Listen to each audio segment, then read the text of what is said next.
Hi everyone and welcome back to English with Catherine. I have a question for you. Have you ever wished a situation in the past had been different? Have you ever wanted to change something in the past that you did or that somebody else did? This is why the third conditional is so important, because it helps us to express this notion of regret or disappointment. And we can also use it to give out to someone for something they should have done. It's a very, very useful tense. Let's look into it a bit further. The third conditional talks about something that didn't happen in the past.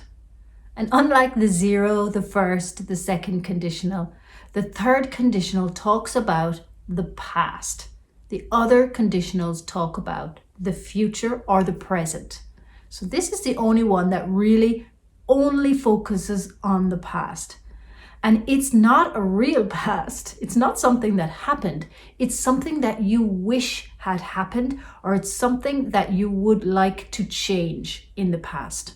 So we are describing an imaginary result to an imaginary condition. So let's talk about what the third conditional looks like. The third conditional is made up of the if plus the past perfect. And the past perfect is made up with had, always had, and the past participle. So it's if plus had plus the past participle. And in the second part of the clause, or the resulting clause, so the first part was the condition with the if, the second part is the result, the imaginary result.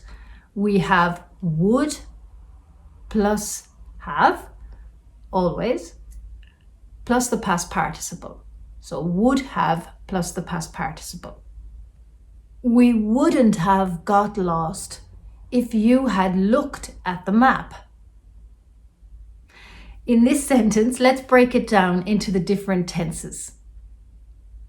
You wouldn't have got lost. So this is actually the result of what could have happened.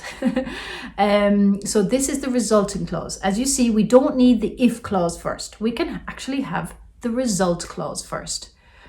We wouldn't have got lost. So the fact is, this is imaginary. So you actually, the real result is that you did get lost.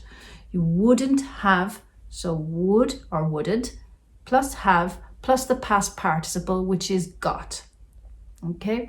And in the next part, or in the conditional clause, we have if you had looked at the map. If plus the subject, if you had looked, is the past perfect. And the past perfect is made with had, always, plus the past participle of the verb, looked. So the past participle of look is looked. And as you can see, both parts can be negative or positive, depending on what you want to say. We can use a negative wouldn't have, or we can use a positive would have, or we can use a negative hadn't looked, or positive had looked. But again, it depends on what you want to say, and it depends on the meaning of the sentence. Now let's look at when we use the third conditional. First of all, we use it for a regret about ourselves or about someone else. If I had taken better care of myself, I wouldn't have got sick. So the fact is, I did get sick because I didn't take care of myself. But if I'm imagining a past that was different, if I had taken care of myself, unreal scenario, I didn't. But if I had, I wouldn't have got sick. The fact is, I would have been healthier, so I wouldn't have got sick. Do you get it? We also use it for things we wish we could change. If you had called sooner, I would have been able to help you.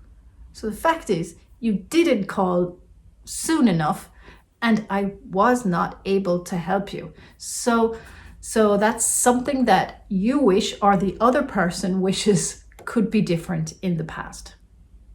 Now, in the third scenario, it's quite often we use the third conditional to give out to someone, to scold someone, or to tell someone off.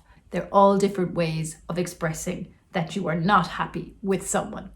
You can imagine a husband telling a wife, or a wife to a husband, if you hadn't drank so much, you wouldn't have been hungover. We can also use the modal verbs might, could, or may instead of would in the resulting clause. For example, let's take a sentence we looked at in the previous section. If I had taken better care of myself, I might not have got sick.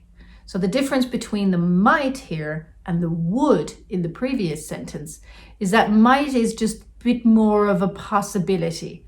Would is more certain. You would have gotten sick. It's almost sure you wouldn't have got sick, or you might not have got sick there's a possibility. Maybe you wouldn't have got sick. So we can also use could and may in certain resulting clauses as well. It depends on the sentence, but it's possible to use them. Now, to finish off, I'm going to give you a scenario, and I want you to write the third conditional in the comments below.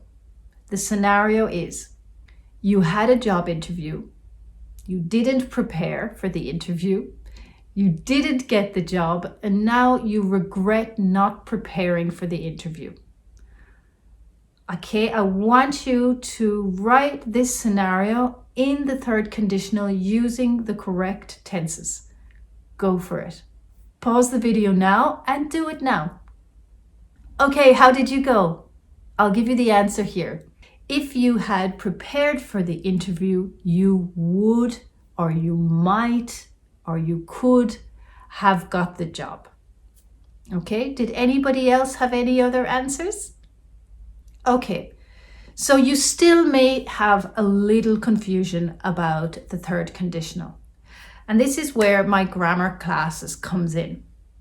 I am going to dive deep into the third conditional. I'm going to do lots more scenarios and lots more exercises and lots more speaking time with you guys in the classes. I actually have a class tonight at 6:15 p.m. Central European time and Sunday at 4 p.m. as well, both on the third conditional. They're the exact same classes, but they're both live, and you get time to try and figure out scenarios in real time, and I help you to ingrain, to really get this tense down so that you don't have to worry about it anymore, and that you really have the grammar and the meaning of it down. Because I think from my previous stories, I think a lot of you still have trouble formulating this tense, and also the meaning of this tense as well. When do we use it? So in my classes, I go through that a lot so that you don't have any more trouble with it. And I also go through using the past perfect continuous as well.